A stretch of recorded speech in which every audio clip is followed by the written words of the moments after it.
أعوذ بالله من الشيطان الرجيم بسم الله الرحمن الرحيم الحمد لله رب العالمين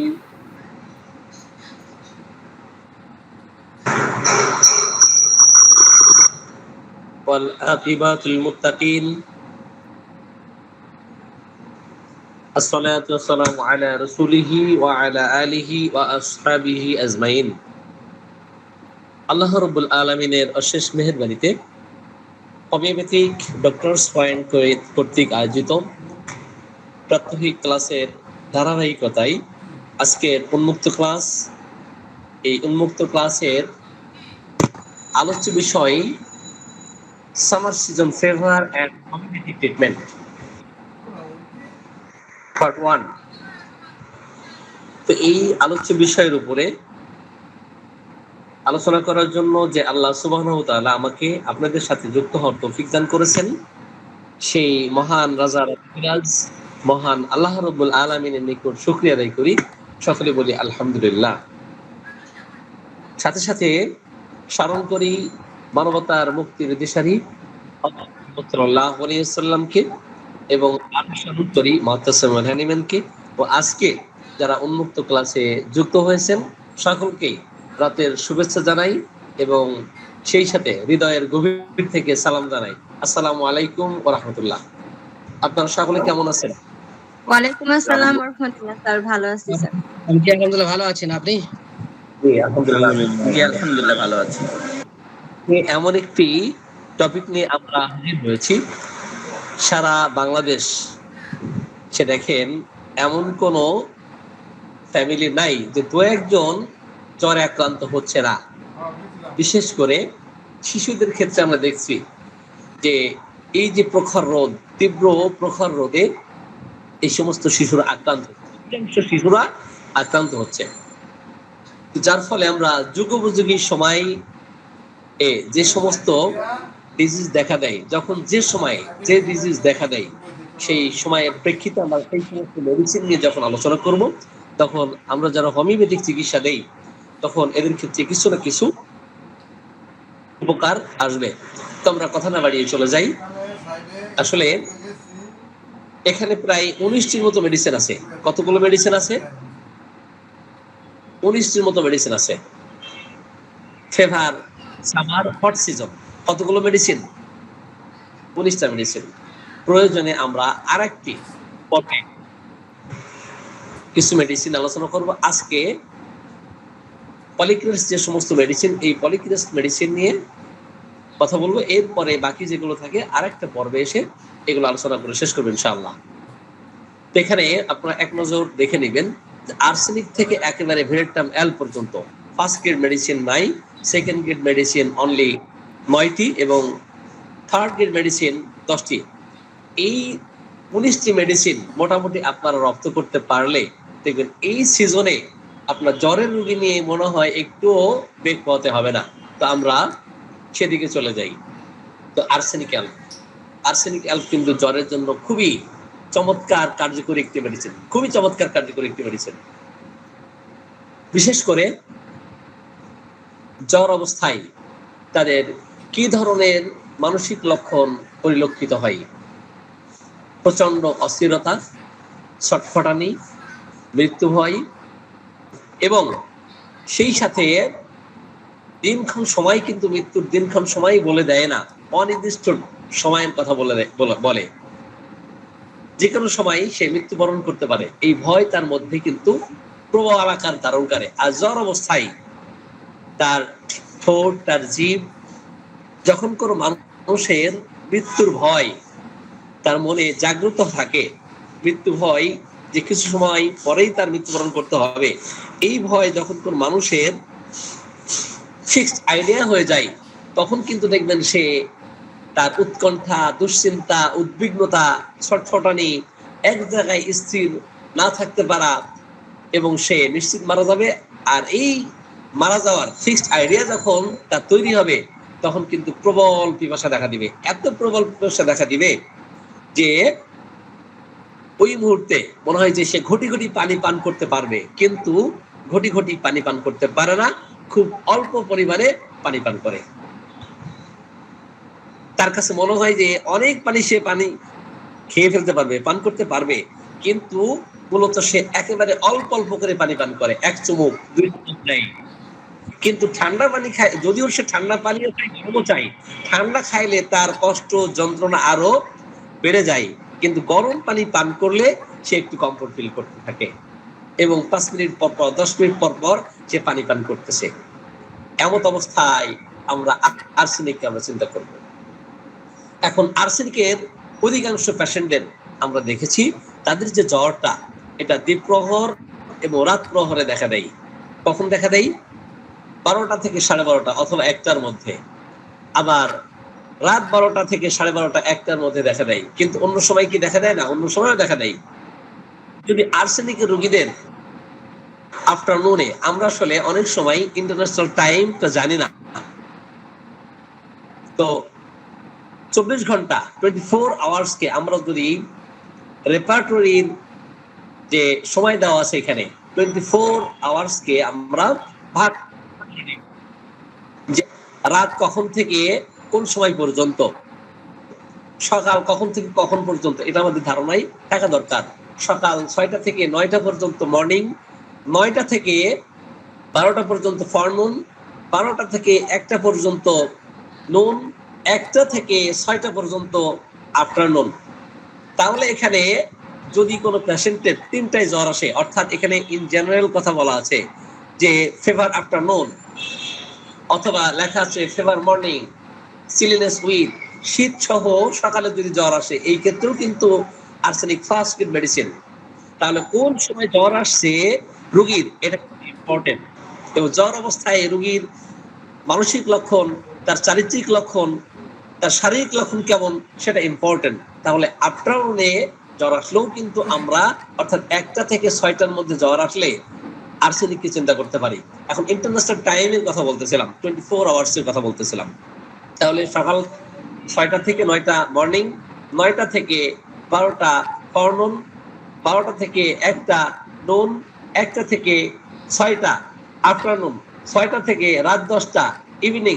এখন অনেকেই রেপার্টরির পরিভাষা, রেপার্টরির যে সময় সীমা এখানে দেওয়া আছে, এখন কারো যদি 8টায় জ্বর আসে, তখন অনেকেই রুব্রিক ভুল করে ওনারা কি করেন যে এটা নাইট নেন। নো, 8টা কখন নাইট হবে না, এটা ইভিনিং হবে। 9টা এটা নাইট হবে না, এটা ইভিনিং এর মধ্যে ধরতে হবে। এনিওয়ে, তাহলে আমরা আফটারনুনে যদি শীত সহ জ্বর থাকে, তাহলে সেই ক্ষেত্রে আর্সেনিক। আমরা টাইমটা শেষ করি, এরপরে অন্যান্য বিষয়ে আসি, কারণ সময়ের গুরুত্ব কিন্তু হোমিওপ্যাথিতে অনেক বেশি। একজ্যাক্ট কোন সময়ে জ্বর আসে, এটা মোস্ট ইম্পর্টেন্ট। তাহলে 10টা পর্যন্ত আমরা ইভিনিং দেখলাম, 9টা থেকে 6টা থেকে 10টা। এবার রাত 10টা থেকে একেবারে সকাল 6টা পর্যন্ত, এটা টোটাল নাইট। এর মধ্যে বিফোর নাইট আছে, আফটার নাইট আছে। তাহলে 24 আওয়ার্সকে আমরা কি একটু বুঝে নিতে পেরেছি কিনা? এখন আমরা পরবর্তীতে আসি। তাহলে ইভিনিং এ জ্বর আসলেও কিন্তু আর্সেনিক চমৎকার কাজ করবে। ফেভার নাইট, রাত্রিকালীন সময়ে জ্বর আসলে আর্সেনিক কাজ করবে। দ্বিতীয় শ্রেণীর মেডিসিন হিসেবে আর্সেনিক আছে। ফেভার নাইট, সিলিনেস উইথ, শীত সহ রাত্রে জ্বর আসলে কেন রেপার্টরির 1280 পেজে এটা কিন্তু সেকেন্ড গ্রেড মেডিসিন হিসেবে আছে। Fever night, dry burning heat, রাত্রে জ্বর আসলে আমরা আর্সেনিকের রোগীদের ক্ষেত্রে কি দেখব, যে শুষ্ক জ্বালাকার উত্তাপ, শুষ্ক জ্বালাকার উত্তাপ যদি রাত্রিকালীন সময় দেখা দেয়, এই ক্ষেত্রে arsenic first aid medicine. Fever night, dry burning heat without thirst. এখন কখন রোগীদের পিপাসা থাকে আর কখন পিপাসা থাকে না, এটা কিন্তু আমাদের জানা দরকার। এখন যদি লেটার কন্ডিশনে আসে, লেটার স্টেজে আসে, এই রোগীর পিপাসা না থাকলে আপনি হয়তো কনফিউজ হয়ে যেতে পারেন। কি, যখন আর্সেনিকের রোগী অত্যন্ত দুর্বল হয়ে যায়, ক্লান্ত শ্রান্ত হয়ে যায়, শরীর একেবারেই চলে না, মানসিকভাবে শারীরিকভাবে একেবারে ভেঙে পড়ে, শেষ অবস্থায় দেখবেন আর্সেনিকের পেশেন্টদের ক্ষেত্রে পিপাসা থাকে না। তাহলে জ্বালাকার উত্তাপ থাকে রাত্রিকালীন সময়ে, কিন্তু পিপাসা থাকে না। এখন আপনি যদি মেট্রিমেডিকায় এই লক্ষণ না পান, তাহলে রেপার্টরির সাহায্য নিয়ে অবশ্যই এই লক্ষণকে গুরুত্ব প্রদান করতে হবে আর্সেনিকের রোগীর। জ্বর যখন 1 সপ্তাহ চলে যাচ্ছে, 2 সপ্তাহ চলে যাচ্ছে, দেখবেন যে একটু পুরাতন অবস্থা সৃষ্টি হলে তখন কিন্তু পিপাসা থাকে না। আমার আলোচনা কি আপনারা শুনতে পারছেন কিনা এবং বুঝতে পারছেন কিনা? না শুনতে পারলে একটু আমাকে বলবেন, সারা শব্দ দিবেন। স্যার বুঝতে পারছেন? ঠিক আছে, ওকে। এখন আসি, যদি কিনা রাত্রিকালীন সময়ে জ্বালাকার উত্তাপ থাকে আর সেই সাথে তার দুশ্চিন্তা, উৎকণ্ঠা, উদ্বিগ্নতা, এমনকি মৃত্যুর ভবিষ্যৎবাণী করা, অর্থাৎ নির্দিষ্ট সময় না অনির্দিষ্ট সময়, যে আমাদের যে কোনো সময়ে মৃত্যুবরণ হয়ে যেতে পারে, মৃত্যুবরণ করতে পারে, এমন অবস্থায় আর্সেনিক খুব চমৎকার কার্যকরী একটি মেডিসিন। কিন্তু দিন ক্ষণ সময় একেবারে ঘন্টা পর্যন্ত বলবে, এটা কিন্তু অ্যাকোনাইটের। অ্যাকোনাইটও কিন্তু দেখবেন যে প্রচন্ড উত্তাপ আবার প্রচন্ড শীত উভয় অবস্থাতেই সে অসুস্থ হয়ে যেতে পারে। কিন্তু অ্যাকোনাইটের সাথে আমরা আর্সেনিককে কিভাবে কম্পেয়ার করব? অ্যাকোনাইট কালবৈশাখী ঝড়ের মতো আক্রমণ করে। কিভাবে আক্রমণ করে? কালবৈশাখী ঝড় যেমন হঠাৎ করে তলিয়ে মথিয়ে একেবারে লন্ডভন্ড করে দিয়ে যায় সমস্ত বাড়িঘর দোর। ডাক্তার ডানহামের ভাষায় বলতেছে আমি, ডাক্তার ডানহাম বলেছেন যে কালবৈশাখী ঝড়ের মতো এসে এক মুহূর্তে, এক নিমিষে, যেমন ভূমিকম্প, ভূমিধস যখন শুরু হয় এটা কিন্তু সময় দেয় না, 1 মিনিটের মধ্যে দেখবেন যে বিল্ডিং লন্ডভন্ড হয়ে যায়, না? প্রায় আমরা জাপানের দিকে একটু যদি লক্ষ্য করি, দেখবেন যে 2-3 মিনিট যখন ভূমিকম্প হতে থাকে, বড় বড় বিশাল অট্টালিকা দেখবেন যে ধসে পড়তেছে, হেলে পড়তেছে। অনুরূপ ভাবে অ্যাকোনাইটের রোগ লক্ষণ কিন্তু সেম, এইভাবে আক্রমণ করবে, সময় দিবে না। আমরা এখানে সবাই সুস্থ আছি, 70-এর উপর পার্টিসিপেন্ট, তো সবাই সুস্থ আছি। হঠাৎ করে কালবৈশাখী ঝড়ের মতো আমাকে আপনাকে এমন ভাবে আক্রমণ করবে, আপনার সময় দিবে না। এমন অবস্থায় তার মৃত্যুর সময়, দিন ক্ষণ বলে দেবে। ডাক্তারের কাছে নিয়ে যাওয়া বৃথা, অতএব ডাক্তারের কাছে আমি যেতে চাই না। আমার বেলা 5টার সময় মৃত্যুবরণ হয়ে যাবে, আমার রাত 10টা পার হবে না। দিন ক্ষণ সময় যখন বলে দিবে এবং অত্যন্ত মৃত্যু ভয়, ছটফটানি, অস্থিরতা, প্রবল পিপাসা এবং ঠান্ডা পানি পান করার অদম্য স্পৃহা যখন আমরা দেখতে পারবো, তখন আমরা অ্যাকোনাইট অ্যাপ্লাই করবো। তাহলে আর্সেনিক এবং অ্যাকোনাইটকে আমরা কি পার্থক্য নিরূপণ করতে পেরেছি? অ্যানিমে যদি কিনা আমরা দেখি মিডনাইটে জ্বর আসে, ফেভার মিডনাইট 1280 পেজে ফার্স্ট এড মেডিসিন হিসেবে আর্সেনিক অবস্থান করতেছে। এই ক্ষেত্রেও কিন্তু আমরা আর্সেনিককে চিন্তা করতে পারি। মধ্যরাত্রের পরে সে যদি জ্বরে আক্রমণ করে, এমন অবস্থায় আমরা আর্সেনিকের কথা চিন্তা করতে পারি। যে সমস্ত বৈশিষ্ট্যপূর্ণ লক্ষণ আর্সেনিকের লক্ষণগুলো উল্লেখ করেছে, এই সমস্ত লক্ষণ থাকা চাই। আবার পর্যায়ক্রমিকভাবে অল্টারনেটিং উইথ সিলস, শীত সহ পর্যায়ক্রমিকভাবে কোনো পেশেন্টের জ্বর দেখা দিলে এই ক্ষেত্রেও আর্সেনিক চমৎকার কাজ করবে। আমরা যেই বিষয় নিয়ে আজকে আলোচনা করতেছি সেটা হচ্ছে ফেভার অটামনাল। এই যে আপনার সামারে অটামে যদি কারো জ্বর দেখা দেয়, এই ক্ষেত্রে 19টি মেডিসিনের মধ্যে আর্সেনিক সেকেন্ড গ্রেড একটি মেডিসিন। ফেভার বার্নিং হিট, জ্বালাকার উত্তাপ থাকবে, কিন্তু আর্সেনিকের অদ্ভুত লক্ষণ কি থাকবে? উত্তাপ থাকা সত্ত্বেও কিন্তু সে উত্তাপ চাইবে, তার সমস্ত শরীর জ্বলে যাচ্ছে, পুড়ে যাচ্ছে, উত্তপ্ত অবস্থা, ড্রাই হিট, শুষ্ক শুষ্ক উত্তাপ থাকবে, ঘাম হতে চায় না, পারস্পিরেশন কিন্তু অ্যাবসেন্ট থাকে। তো ঘাম হতে চায় না, কিন্তু এই উত্তপ্ত অবস্থায় সে আবরণ চাইবে, এই উত্তপ্ত অবস্থায় সে গরম চাইবে, এই উত্তপ্ত অবস্থায় রোদ্রে গেলে একটু ভালো ফিল করবে। শুধুমাত্র আর্সেনিক মাথা বেদনার ক্ষেত্রে, continuous pain in the head, এমন অবস্থায় কন্টিনিউ যদি মাথা ব্যথা করতে থাকে, শুধু মাথা ব্যথার ক্ষেত্রে আর্সেনিক ঠান্ডা চাই, আর বাকি সকল অর্গানে কিন্তু সে গরম চাই। যদিও রেপার্টরিতে স্টমাকে cold drinks, cold water, dessert first grade, কিন্তু সে সহ্য করতে পারে না। গরম পানি পান করলে বরং তার একটু কষ্ট উপশমিত হয়। এমন অবস্থায় আমরা অবশ্যই আর্সেনিককে চিন্তা করব। বার্নিং হিট আফটারনুন, জ্বালাকার উত্তাপ যদি আপনার বিকালে দেখা দেয়, অর্থাৎ 1টা থেকে 6টা পর্যন্ত, এমন অবস্থায় আর্সেনিককে আমরা চিন্তা করব। বার্নিং হিট ইভিনিং, জ্বালাকার উত্তাপ সন্ধ্যাকালীন সময়ে। Burning heat night, burning heat night midnight, burning heat night midnight after, burning heat outside, cold inside. দেখেন আউটসাইডে তার উত্তাপ, কিন্তু ইনসাইডে ভিতরে কিন্তু তার ঠান্ডা। দেখেন এটা কিন্তু আর্সেনিকের বিশাল বৈশিষ্ট্যপূর্ণ লক্ষণ। যদি কিনা আমরা দেখি আউটসাইডে কালাকার উত্তাপ, হাত দিলে মনে হচ্ছে পড়ে যাবে, কিন্তু ভিতরে অর্থাৎ ইনসাইডে যদি কোল্ড থাকে তাহলে এমন অবস্থায় আমরা আর্সেনিককে আমরা চিন্তা করতে পারি। ফেভার, বার্নিং হিট, জ্বালাকার উত্তাপ, internal mostly blood seems to burn into the veins. যখন দেখবেন যে শিরার মধ্যে এমন অনুভূত হবে যে ব্লাড কি হচ্ছে, এটা জ্বালাকর অবস্থা তৈরি হবে আপনার ভেইনের মধ্যে। অধিকাংশ পেশেন্টদের ক্ষেত্রেই ইন্টারনালি আমরা যখন এমন অবস্থা দেখি যে জ্বালাকর উত্তাপ হচ্ছে, সেই ক্ষেত্রে আর্সেনিক ভালো কাজ করবে। আবার ভিতরে কোল্ড এবং বাহির উত্তাপ, এমন অবস্থায় আর্সেনিক ভালো কাজ করবে।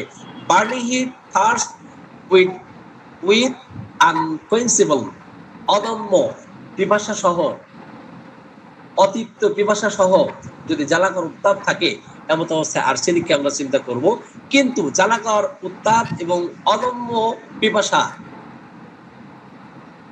কিন্তু পিপাসা থাকা সত্ত্বেও পানি পরিমাণে অল্প পরিমাণে পানি পান করবে, এক ঢোক খাবে, মনে হবে এক কলস পানি খেয়ে ফেলবে, কিন্তু এক কলস সে খেতে পারে না, এক চুমুক পানি পান করে। এমন অবস্থায় অবশ্যই আমরা আর্সেনিককে চিন্তা করব।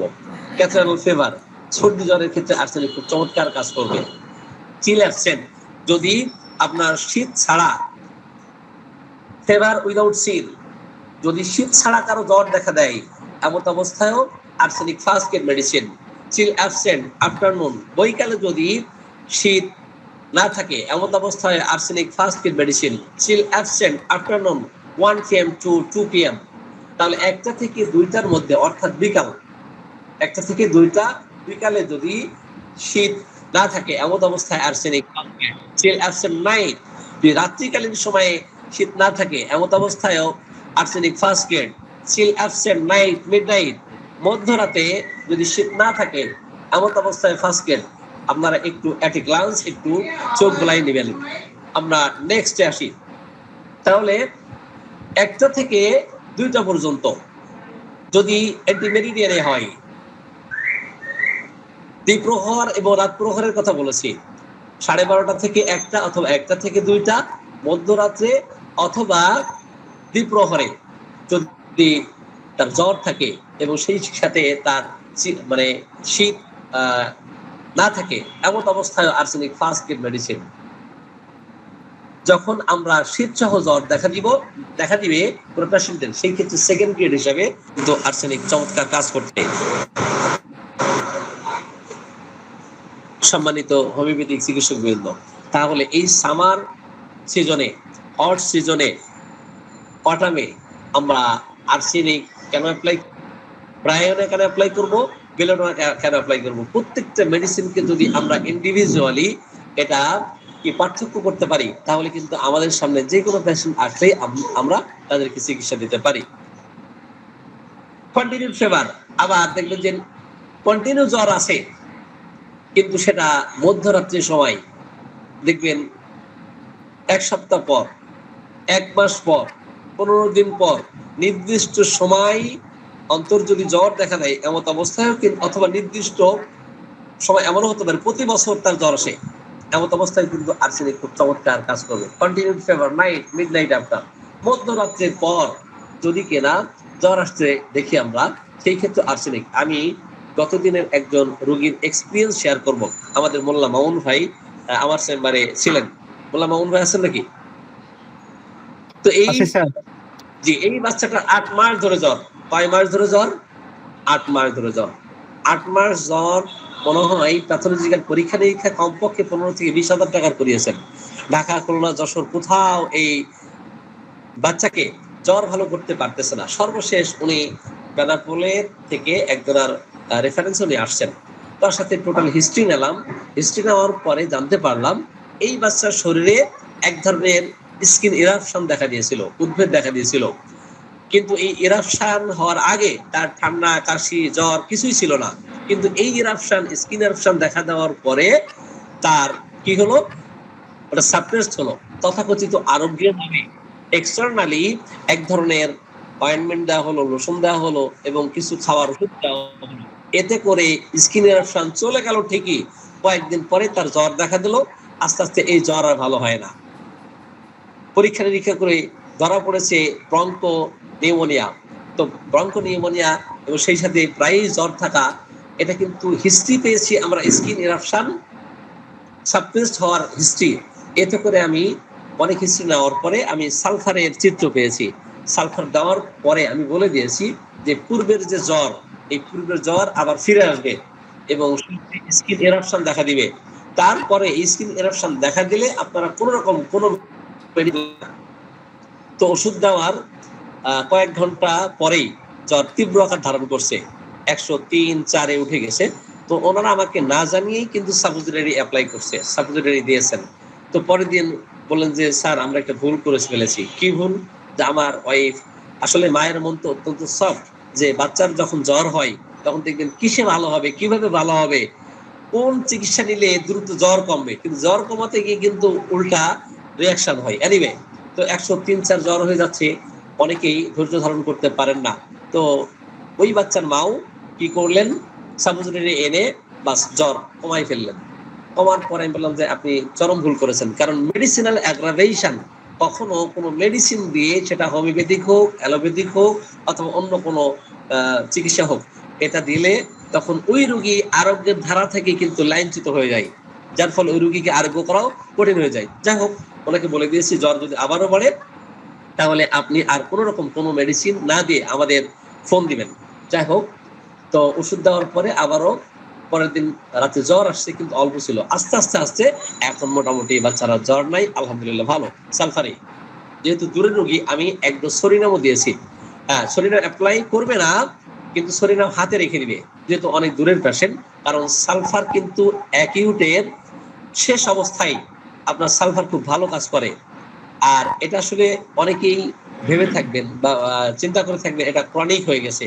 আসলে ক্রনিক যেটা, সেটা কিন্তু প্রথম দিন থেকেই কিন্তু ক্রনিক। এনিওয়ে, ওদিকে আমি না যাই। তো এখন আলহামদুলিল্লাহ বাচ্চা পরিপূর্ণভাবেই সুস্থ আছে। তাহলে আর্সেনিকের রোগীর কথা বলতেছিলাম, যদি কিনা কন্টিনিউ তার জ্বর থাকে, মধ্যরাত্রির পর এইভাবে তার 6 মাস ধরে, 1 বছর ধরে জ্বর এইভাবে যদি কন্টিনিউ কারো আসে, এমন অবস্থায় অবশ্যই অবশ্যই আমরা একবার কি করব, আর্সেনিকের কথা আমরা চিন্তা করব। এখন আর্সেনিক ছাড়াও কিন্তু সামার সিজনে জ্বর আসলে আর অনেক মেডিসিন আছে। যদি কিনা ইন্টারমিডিয়েন্ট ক্রনিক ফিভার হয়, ইন্টারমিডিয়েন্ট ক্রনিক ফিভার, এমন অবস্থায় কিন্তু আর্সেনিক ফার্স্ট এড মেডিসিন। কোন পেশেন্ট যদি জ্বর অবস্থায়, প্রচন্ড জ্বর অবস্থায় ভুল বকে, আমরা অনেকেই বেলোডোনা দেই, কিন্তু প্রচন্ড জ্বর অবস্থায়, একটু বাইরে কথা বলেন, প্রচন্ড জ্বর অবস্থায় ইন্টেন্স হিট আছে, এখন এই সাথে সে ভুল বকতেছে, প্রলাপ বকতেছে, আমরা অনেকেই কি করি, জ্বরের উত্তাপ কমানোর জন্য অ্যাকোনাইট, বেলেডোনা সহ আরো ফেব্রিন, যারা মানে বায়োকেমিক অ্যাপ্লাই করেন ওনারা বায়োকেমিকও দেন, হার্বাল, ওই সাথে হোমিওপ্যাথিক বিভিন্ন কোম্পানির বিভিন্ন মেডিসিন, এইগুলো দিয়ে কিন্তু জ্বর কমানোর চেষ্টা করে। কিন্তু আমি বলবো, যদি কিনা আর্সেনিকের সিমটম থাকে, প্রচন্ড হিট আছে, কিন্তু সেই সাথে সে প্রলাপ বকে, তাহলে অবশ্যই অবশ্যই একবার আমরা আর্সেনিককে আমরা চিন্তা করব। ইন্টারমিডিয়েন্ট ক্রনিক ফিভারের ক্ষেত্রে ঘুরে ঘুরে ঘুরে ঘুরে বারবার জ্বর আসতেছে, এই ক্ষেত্রেও কিন্তু আমরা আর্সেনিকের কথা আমরা চিন্তা করব। যে সমস্ত পেশেন্টকে আমরা দেখব যে ঘাম একেবারেই হয় না, টোটালি ঘাম দেখা দেয় না, এমন অবস্থায় আমরা আর্সেনিককে আমরা চিন্তা করব। এবং আর্সেনিকের জ্বর অনেক সময় দেখবেন যে ইরেগুলার স্টেজ থাকে, অবস্থায় আমরা আর্সেনিককে আমরা চিন্তা করব। আমি কেন রেপার্টরি থেকে জ্বরের উপরে আর্সেনিকের যত কথা, বিশেষ করে ফার্স্ট গ্রেড এবং সেকেন্ড গ্রেড যে লক্ষণগুলো আছে, সেই লক্ষণগুলোই কিন্তু আমি এখানে নিয়ে এসেছি। কখনো কোনো পেশেন্টকে আমরা যদি সামার সিজনে, হট সিজনে যদি মানে জ্বর হতে দেখি, আর্সেনিক সেকেন্ড গ্রেড মেডিসিন গুলোর মধ্যে একটি। আবার আর্সেনিকের রোগী তারা কিন্তু কি করতে চাই, আনকাভারিং করলে কমফোর্ট ফিল করে। আর্সেনিকের রোগীদের ক্ষেত্রে অনাবৃত রাখলে সে কমফোর্ট ফিল করে। আনকাভারিং ডিজায়ার এই ক্ষেত্রেও কিন্তু সেকেন্ড গ্রেড মেডিসিন। আর্সেনিকের রোগীদের ক্ষেত্রে জন্ডিসের মানে ইয়েলো ফিভার, সেই ক্ষেত্রেও কিন্তু আমরা আর্সেনিককে চিন্তা করতে পারি। এখন বেলোডোনার সাথে আর্সেনিককে কিভাবে চিন্তা করব? আমরা ইতিমধ্যে অ্যাকোনাইট এবং আর্সেনিকের কথা বলেছি। এখন বেলোডোনার সাথে আর্সেনিক কিভাবে ডিফারেন্সিয়েট করব? বেলোডোনা কিন্তু হঠাৎ করে আসে, অ্যাকোনাইটও হঠাৎ করে আসে, কিন্তু অ্যাকোনাইট এবং বেলোডোনার পার্থক্য কিন্তু টোটালি ডিফারেন্ট। যখন বেলোডোনা রোগীর জ্বর আসবে, হঠাৎ করে আসবে, কিন্তু দীর্ঘক্ষণ থাকবে না। কি দীর্ঘক্ষণ থাকবে? দীর্ঘক্ষণ থাকবে না। হয়তো দেখবেন কারো ক্ষেত্রে আধা ঘন্টা, কারো ক্ষেত্রে 1 ঘন্টা, কিন্তু যতক্ষণ জ্বর থাকবে প্রচন্ড উত্তাপ থাকবে এবং উপরের অংশ আপার পার্ট অত্যন্ত উত্তপ্ত থাকবে, লোয়ার পার্ট একটু কোল্ড থাকবে। দেখবেন মাথা এত উত্তপ্ত হাত দেওয়া যাচ্ছে না, সমস্ত শরীর এত উত্তপ্ত হাত পুড়ে যাচ্ছে, কিন্তু লোয়ার এক্সট্রিমিটিস নিচে অঙ্গ প্রত্যঙ্গ একটু ঠান্ডা অনুভূত হবে। এমত অবস্থায় আমরা অবশ্যই বেলেডোনার কথা চিন্তা করব। বেলেডোনার জ্বর দেখবেন 24 ঘন্টায় দেখবেন যে কয়েকবার এইভাবে থেমে থেমে জ্বর আসছে। অ্যাপিয়ার সাডেনলি, ডিসঅ্যাপিয়ার সাডেনলি, হঠাৎ করে আসে আবার চলে যায়, হঠাৎ করে জ্বর আসে আবার চলে যায়। কিন্তু জ্বর থাকা অবস্থায় তার সমস্ত মুখমণ্ডল রক্তিমাভাব অবস্থা দেখা দিবে, তার ঠোঁট লাল হয়ে যাবে, তার জিভ লাল থাকবে, জিভ পরিষ্কার থাকে অধিকাংশ ক্ষেত্রেই। কিন্তু পানি অল্প অল্প পরিমাণে পানি পান করে, সেটা স্মল কোয়ান্টিটিস, অল্প পরিমাণে পানি পান করে বেলেডোনা। এমত অবস্থায় আমরা অবশ্যই বেলেডোনার কথা আমরা চিন্তা করব। যদি এই হঠাৎ করে জ্বর দুপুরে 1টা থেকে আপনার 6টার মধ্যে অর্থাৎ আফটারনুনে দেখা দেয়, এর মধ্যে 1 ঘন্টা জ্বর থেকে আবার চলে যায়, আবার আসে, 3-4 বার যাওয়া আসা করে, আবার সন্ধ্যায় আসে, এইভাবে আসা যাওয়া করতে থাকলে অবশ্যই আমরা বেলেডোনার কথা আমরা চিন্তা করব। কিন্তু বেলেডোনার রোগীর দেখবেন যে ড্রাই বার্নিং হেড থাকে, শুষ্ক জ্বালাকার উত্তাপ থাকে, রাত্রিকালীন সময়ে শুষ্ক জ্বালাকার উত্তাপ। আর যদি প্রচন্ড পরিমাণে এই উত্তপ্ত অবস্থায় সে ভুল বকতে থাকে এবং চোখের সামনে মনে হয় সে ভূত দেখতেছে, চোখের সামনে কোনো অলিক কল্পনায় সে কিছু দেখতেছে যে ভূত গেল, ভুল বকতে থাকে, আবল তাবল বকতে থাকে জ্বরের প্রকোপে, এবং রক্তিমাভাব অবস্থা দেখা দেয়, ঠোঁট লাল হয়ে যায়, মুখমণ্ডল লাল হয়ে যায়, চোখ লাল হয়ে যায়, একদম রক্তিম অবস্থা, রক্তিভাব অবস্থা দেখা দিবে। এই ক্ষেত্রে flushes of heat, specially face দেখবেন যে উত্তাপের উৎসার বয়ে যাচ্ছে সমস্ত শরীর থেকে, কিন্তু রক্তিমাভাব অবস্থা দেখা দিবে মুখমণ্ডলে, তার ঠোঁট লাল হয়ে যাবে, চোখ লাল হয়ে যাবে, অল্টারনেটিং উইথ চিল, পর্যায়ক্রমে যদি শীতসহ জ্বর আসে, এই ক্ষেত্রে আমরা বেলেডোনাকে চিন্তা করতে পারি। যদি খামসহ পারস্পিরেশন উইথ খামসহ রাত্রিকালীন সময়ে যদি জ্বর দেখা দেয়, এই ক্ষেত্রে আমরা বেলেডোনার কথা চিন্তা করতে পারি। Alternating with chilliness, dry burning heat, জ্বালাকার উত্তাপ, শুষ্ক উত্তাপ, সেই সাথে আমরা যদি পর্যায়ক্রমে তার শীত এবং জ্বালাকার উত্তাপ, শুষ্ক উত্তাপ দেখতে পারি, তাহলে অবশ্যই বেলেডোনার কথা আমরা চিন্তা করতে পারি। সন্ধ্যায়, রাত্রে আবার পর্যায়ক্রমিক ভাবে বার্নিং হিট অল্টারনেটিং উইথ চিলিনেস, শীতভাব সহ পর্যায়ক্রমে জ্বালাকার উত্তাপ দেখা দিলে এই ক্ষেত্রে বেলেডোনা ফার্স্ট গ্রেড মেডিসিন। সম্মানিত হোমিওপ্যাথিক চিকিৎসক বৃন্দ, এই যে বেলেডোনা, অ্যাকোনাইট, আর্সেনিককে যেভাবে ডিফারেন্সিয়েট করেছি, আপনাদের মনে হয় একটু মনোযোগের সাথে এগুলো শুনলে মনে হয় মেডিসিন সিলেকশন করার ক্ষেত্রে ভুল হবার কথা নয়। যে সমস্ত পেশেন্টকে আমরা দেখব প্রচন্ড উত্তাপ, আমরা এই প্রচন্ড উত্তাপের কথা কিন্তু আর্সেনিকেও বলেছি। প্রচন্ড উত্তাপ আছে যে ইন্টেন্স হিট উইথ কনভালশন, যখন বাচ্চাদের খিঁচুনি হয়, দেখবেন শিশুদের ক্ষেত্রে যারা ওভার সেন্সিটিভ হয়, যারা ওভার সেন্সিটিভ পেশেন্ট, 102 উত্তাপ উঠলেই কিন্তু খিঁচুনি শুরু হয়ে যায়। আমি কোন এক সময়ে একজন লেকচার দিচ্ছেন, তো উনি বললেন যে উত্তপ্ত অবস্থায়, প্রচন্ড জ্বর অবস্থায় সাপোজরি উনি ব্যবহারের পক্ষে, আমি ব্যবহারের বিপক্ষে। তো আমি একটা, যেহেতু বেলেডোনা আলোচনা করতেছি, আমি একটা রোগীর হিস্ট্রি বলি, তাহলে অবশ্য মনে থাকবে। এই মেয়েটার বয়স 9 থেকে 10 বছর কয়েকদিন ধরে জ্বর, কয়েকদিন ধরে এই জ্বর কোনো রকম কমতেছে না, 10-15 দিন ধরে সাফার করতেছে। তো একটা পর্যায়ে এই জ্বর অ্যালোপ্যাথিক চিকিৎসা নিতে নিতে উচ্চ অ্যান্টিবায়োটিক অ্যাপ্লাই করে করে জ্বর চলে গেছে, কিন্তু পরবর্তী পর্যায়ে তার পেট ব্যথা দেখা দিচ্ছে। কি দেখা দিয়েছে? পেট ব্যথা দেখা দিয়েছে। তো পেট ব্যথা দেখা দিয়েছে।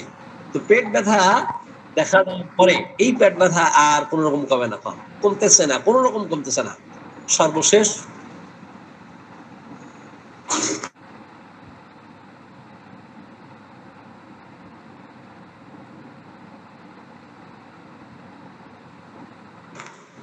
তো এই পেট ব্যথা কোন রকম আর কমার কোনো লক্ষণ নাই। হিস্ট্রি নিয়ে বেলোডোনার চিত্র পাইলাম। কিভাবে হিস্ট্রিটা নিয়ে আমি জানতে পারলাম যে পূর্বে যখন জ্বর আসতো তখন কিন্তু হঠাৎ করে আসতো, হঠাৎ যেত। এই জ্বর কোন রকম কমতেছিল না, অ্যালোপ্যাথি চিকিৎসা নিয়ে নিয়ে ওইটা কমে গেছে। বাট পেট ব্যথাও কিন্তু বেলোডোনার মতো হঠাৎ করে আসে, হঠাৎ চলে যায়, দীর্ঘক্ষণ থাকে না। যখন আসে তীব্র আকার ধারণ করে এবং কান্নাকাটি করতে থাকে। তো বর্তমান যে সিমটম সেটাও বেলোডোনা, অতীতের যে জ্বরের সিমটম সেটাও বেলোডোনা। তাহলে দুইটা যখন সিমিলার হয়েছে আমি বেলোডোনা অ্যাপ্লাই করেছি। তো আমি বললাম যে পূর্বের জ্বর কিন্তু ফিরে আসবে। পূর্বের জ্বর ফিরে আসলে এমত অবস্থায় জ্বর যদি 105 হয় আপনি অন্য কোনো মেডিসিন অ্যাপ্লাই করবেন না। তো আমাকে একজন কাউন্টার দিলেন যে 105 যদি হয়, 104 যদি জ্বর হয়ে যায়, এমত অবস্থায় যে বাচ্চার খিঁচুনি হয়, তাহলে আপনি কি করবেন? সাপোজিটরি অ্যাপ্লাই করবেন? আমি বলছি নো, এটা বন্ধ করার কোনো বিধান নাই। কারণ হেরিংস ল অফ কিওর, যেটা আমরা জেনেছি বুঝেছি যে পূর্বের রোগ লক্ষণ যদি ফিরে আসে তাহলে অবশ্যই অবশ্যই ওটাকে কোনো রকম সাবসাইড করা যাবে না, মেডিসিনাল অ্যাগ্রাভেশনকে কোনো রকম ভাবে বন্ধ করার কোনো সুযোগ থাকবে না। তো আমি বলেছি এই জ্বর সর্বোচ্চ 5-7 ঘন্টা থাকতে পারে, তারপরে জ্বর অটোমেটিক্যালি কমে যাবে। পেট ব্যথা আগে কম হয়েছে, তাহলে যেদিক থেকে আক্রমণ করে তার উল্টা ধারায় পেশেন্ট ভালো হয়। তাহলে জ্বর আগে ভালো হবে না পেট ব্যথা আগে ভালো হবে? পেট ব্যথা আগে ভালো হবে। পেট ব্যথা ভালো হয়ে জ্বর দেখা দিল, আমি বললাম যে জ্বর সম্ভবত 5-7 ঘন্টা থাকতে পারে, তারপরেই আস্তে আস্তে সে সুস্থ হতে থাকবে। তো আলহামদুলিল্লাহ বেলোডোনা দেওয়াতে পেটের ব্যথা ফিরে আসলো, পেটের ব্যথা কম হলো এবং জ্বর ফিরে আসলো। জ্বর ফিরে এসে 5-7 ঘন্টা পরে আস্তে আস্তে স্বাভাবিক পর্যায়ে চলে আসলো। এই হলো হিস্ট্রি। এখন কোন পেশেন্টকে আমরা যদি দেখি এখানে যে ইন্টেন্স হিট উইথ কনভালশন, খিঁচুনি শুরু হচ্ছে, এখন খিঁচুনি সহ যদি প্রচন্ড উত্তাপ থাকে, আপনি সুনির্বাচিত সুনির্দিষ্ট ওয়েল সিলেক্টেড রেমেডি দেওয়ার পরে মেডিসিনাল অ্যাগ্রাভেশন হলো ওই অ্যাগ্রাভেশন যখনই কমাবেন ওই রুগীকে দেখবেন আর আপনি নিয়ন্ত্রণ করতে পারতেছেন না। এমন অসংখ্য কেস আমাদের কাছে আসে। এনিওয়ে, জ্বর অবস্থায় প্রচন্ড উত্তাপ অবস্থায় ভুল বকতে থাকে এবং ভূত আছে, তার চোখের সামনে কি যেন আছে, এই ধরনের অলিক একটা ধারণা, একটা হ্যালুসিনেশন, একটা ডিলিউশন, ইলুশন, এগুলো যদি দেখা দেয় এমন অবস্থায় আমরা বেলোডোনাকে আমরা চিন্তা করবো। Intensive of the head and face body cold, এই যে আমি যে কথা বলতেছিলাম যে প্রচন্ড উত্তাপ, প্রচন্ড জ্বর, কিন্তু উত্তপ্ত থাকে মাথা, মুখমণ্ডল, মাথা এবং মুখমণ্ডল, কিন্তু বডি থাকবে বিশেষ করে লোয়ার এক্সট্রিমিটিস আপনার কোল্ড থাকবে। এমন অবস্থায় অবশ্যই অবশ্যই আমরা বেলোডোনার কথা আমরা চিন্তা করব। কখনো কোনো পেশেন্টকে যদি একটানা লং লাস্টিং থাকে যে 5 ঘন্টা একটানা জ্বর আছে, ওটাও কিন্তু হঠাৎ আসে হঠাৎ যাওয়া। এখন আপনি শুধু আধা ঘন্টা পর পর জ্বর আসলো আবার কমে গেল আবার আসলো, এর মানে কিন্তু সাডেনলি অ্যাফেয়ার ডিসঅ্যাপিয়ার সাডেনলি, এটা কিন্তু নয়। এটা কিন্তু 5 ঘন্টা পরেও হতে পারে এবং 7 ঘন্টা পরেও হতে পারে যে একটানা 5 ঘন্টা জ্বর, লং লাস্টিং হিট, এবং 5 ঘন্টা পরে আবার জ্বর কমে গেল, হয়তো আধা ঘন্টার মতো কমে গেল, আবার একটানা 5 ঘন্টা জ্বর। এমন অবস্থায়ও কিন্তু বেলোডোনা খুব চমৎকার কার্যকরী একটি মেডিসিন। যখন আপনি বেলোডোনা অ্যাপ্লাই করলেন, বেলোডোনা অ্যাপ্লাই করার পরে মোটামুটি 2-1 দিন ভালো, আবার পুনরায় জ্বর আসলো, আবারও বেলেডন অ্যাপ্লাই করলেন, করে আবারও 2-1 দিন পরে দেখলেন জ্বর ভালো হয়ে গেল। এইভাবে 1 সপ্তাহ সময় অতিক্রান্ত হয়ে যাচ্ছে, কিন্তু হুবহু বেলেডোনার সিমটম নিয়েই কিন্তু বারবার জ্বর দেখা দিচ্ছে। এমত অবস্থায় তখন কিন্তু আর বেলেডোনা দিলে কাজ করবে না। কাজ করবে? এমত অবস্থায় কি বেলেডোনা দিলে কাজ করবে? না স্যার, করবে না স্যার। না স্যার, কাজ করবে না স্যার। কি মেডিসিন দিতে হবে বলেন তো একটু? স্যার সালফার দেয়া যেতে পারে স্যার, এক ডোজ সালফার। না, সালফার না।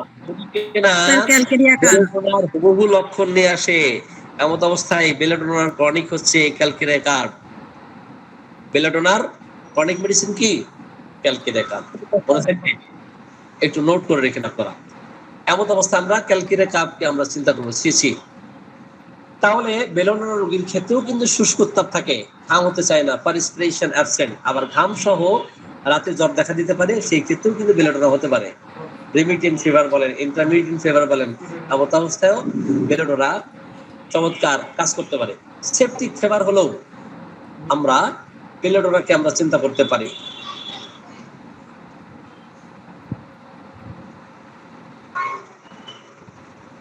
তাহলে বেলেডোনার রোগীকে আমরা যখন কি করব, আনকাভারিং, এটা সে অ্যাভারশন করে, অ্যাভারশন টু আনকাভার।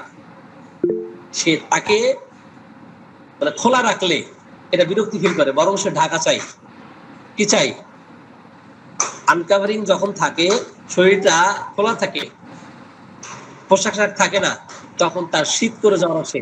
এমন অবস্থায় আমরা বেলেডোনাকে চিন্তা করতে পারি। এখন বেলেডোনার সাথে ব্রায়োনিয়া, আর্সেনিককে আমরা কম্পেয়ার করব। তাহলে আমরা আর্সেনিক, বেলেডোনা, ব্রায়োনিয়া, এখন এই কয়েকটা মেডিসিন আজকে পার্থক্য করি, যেহেতু সময় অল্প আছে। ব্রায়োনিয়ার রোগীর জ্বর আসলে তাদের ক্ষেত্রে কি লক্ষণ দেখা দিলে খুব প্রমিনেন্ট সিমটম, আগে একটা লক্ষণ বলে দেই। বেলেডোনার জ্বরের রোগীর ক্ষেত্রে পানি ছাড়া আর সকল খাবার তার কাছে তিতাবোধ মনে হবে। পানি পান করলে এই তিতা আর থাকে না। 2টা মেডিসিন আছে, সরিনাম এবং ব্রায়োনিয়া। সরিনাম শীতকাতর, ব্রায়োনিয়া গরম কাতর। এখন আসি ক্ষেত্র বিশেষে শীতকাতর হতে পারে। তো জ্বর অবস্থায় মুখে তিত ভাব, কোনো কিছু খেতে ভালো লাগে না, শুধু পানি পান করতে চাই, এবং অনেকক্ষণ পর পর, 2 ঘন্টা 1 ঘন্টা পর পর, এবং লং ইন্টারভ্যালস টাইম থাকবে, এবং অল্প পরিমাণে না, অনেক বেশি পরিমাণে, লার্জ কোয়ান্টিটিস। জ্বর অবস্থায় অনেক বেশি পরিমাণে আধা কেজি 1 কেজি পানি পান করবে, এবং পানিটাই তার কাছে একটু খেতে ভালো লাগে, পানি পান করতে ভালো লাগে, আর সকল খাবার তার কাছে তিতাবোধ মনে হয়। তার জ্বর অবস্থায় ঠোঁট শুকিয়ে যাওয়া, মুখ শুকিয়ে যাওয়া, জিভ শুকিয়ে যাওয়া, সকল orifice, all orifice is are dry. দেখো সকল অরিফিস কি ড্রাই হয়ে যাচ্ছে।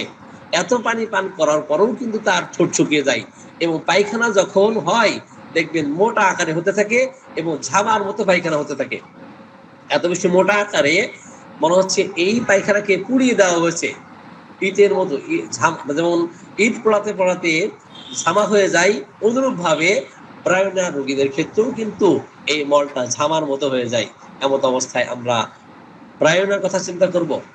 তো ব্রায়োনিয়ার রোগীদের চুপচাপ থাকতে স্বাচ্ছন্দ্য বোধ, চুপচাপ থাকতে চাই, একেবারে নিরিবিলি, কোনো রকম কথাবার্তা বলুক, তাকে বিরক্ত করুক, তাকে এসে তার সাথে কথা বলুক, এটা সে চায় না। এমন অবস্থায় আমরা ব্রায়োনিয়ার কথা আমরা চিন্তা করব ব্রায়োনিয়ার রোগীদের ক্ষেত্রে।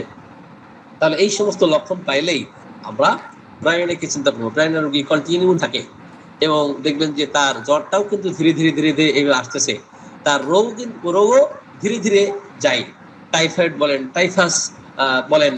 তো কন্টিনিউড ফিভার যখন আমরা দেখব, তখন অবশ্যই আমরা ব্রায়োনিয়াকে আমরা চিন্তা করব। তো ব্রায়োনিয়ার রোগীর জ্বর অবস্থায় কি হয় দেখবেন, সেও কিন্তু ভুল বকে, কিন্তু কি ধরনের ভুল বকে, কি ধরনের প্রলাপ বকে, সে যে বিষয় নিয়ে কাজ করে, যে পেশায় সে নিয়োজিত, যদি সে ডাক্তারি করে, রোগ সংক্রান্ত বিষয়ে, রোগী সংক্রান্ত বিষয়ে, তার চেম্বার সংক্রান্ত বিষয়ে কথাবার্তা বলতে থাকবে। যদি সে উকিল হয়, তার কেস কাসের বিষয়ে, তাকে ফাইল সাবমিট করতে হবে, তাকে কোর্টে যেতে হবে, এই ধরনের ভুল বকতে থাকে। আর ঘুমের ঘরে সে বলতে থাকে আমি বাড়ি যাব, আমি বাড়ি যাব, আমি বাড়ি যাব, এই কথা কিন্তু ব্রায়ানে বলতে থাকে। মনে থাকবে আপনাদের? সে বাড়ির প্রতি তার টান থাকে, বাড়ির প্রতি কি থাকে? টান থাকে এবং হোম সিকনেস থাকে। কোথাও গেলে দেখবেন সে দ্রুত বাড়ি চলে যেতে চায়, সে ওখানে থাকতে চায় না। যদি সে ক্ষেত খামার নিয়ে কাজ করে, গরু ছাগল হাঁস মুরগি এগুলো নিয়ে কাজ করে, ওইগুলো বিষয়ে সে কথা বলবে। যদি সে ব্যাংকার হয় তো তার ক্লায়েন্ট নিয়ে সে কথাবার্তা বলবে, হিসাবাদি করতেছে এগুলো নিয়ে কথা বলবে। যেই বিষয়ে নিয়োজিত ওই পেশা সংক্রান্ত বিষয়ে অর্থাৎ বৈষয়িক বিষয়ে সে ভুল বকতে থাকবে। এমত অবস্থায় আমরা অবশ্যই ব্রায়ানের কথা আমরা চিন্তা করব। সম্মানিত হোমিওপ্যাথিক চিকিৎসক বৃন্দ, আজকে আমরা এই যে 19টা মেডিসিনের মধ্যে পলিক্রেস যে রেমেডিগুলো আছে, এই রেমেডিগুলোর মধ্যে 3-4টির যে পার্থক্য করেছি, এই পার্থক্য যদি আপনারা একটু স্মৃতিপটে গেঁথে রাখতে পারেন, অবশ্যই আপনাদের প্র্যাকটিসে, বিশেষ করে এই উত্তপ্ত ওয়েদারে, সামার সিজনে, হট সিজনে, অটামে জ্বর দেখা দিলে এই কথা আপনার চিন্তা করে অন্য মেডিসিনও আসতে পারে। অবশ্যই স্পেসিফিক ভাবে কোনো এইভাবে বলার সুযোগ নাই যে এই 19টি মেডিসিনের মধ্যেই কিন্তু আপনাদের সীমাবদ্ধ থাকতে হবে, এটা কিন্তু নয়। তো সকলকে ধন্যবাদ জানিয়ে, সকলের সুস্বাস্থ্য কামনা করে, সকলের দীর্ঘায়ু কামনা করে আজকের মতো আমি বিদায় নিচ্ছি। আসসালামু আলাইকুম ওয়া রাহমাতুল্লাহ। সকলে ভালো থাকুন এবং সুস্থ থাকুন। কোনো কোশ্চেন থাকলে আপনারা কোশ্চেন করতে পারেন।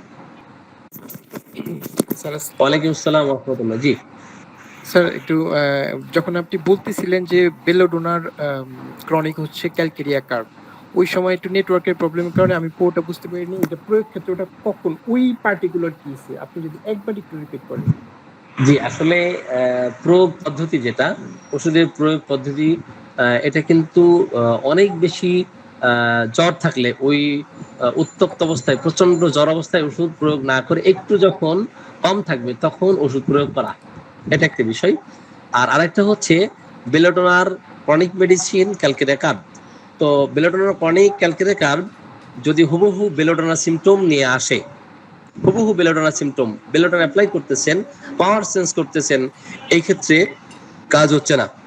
তো এমত অবস্থায় বেলোডোনা ক্রনিক ক্যালকেরিয়া কার্ভ খুব চমৎকার কাজ করবে।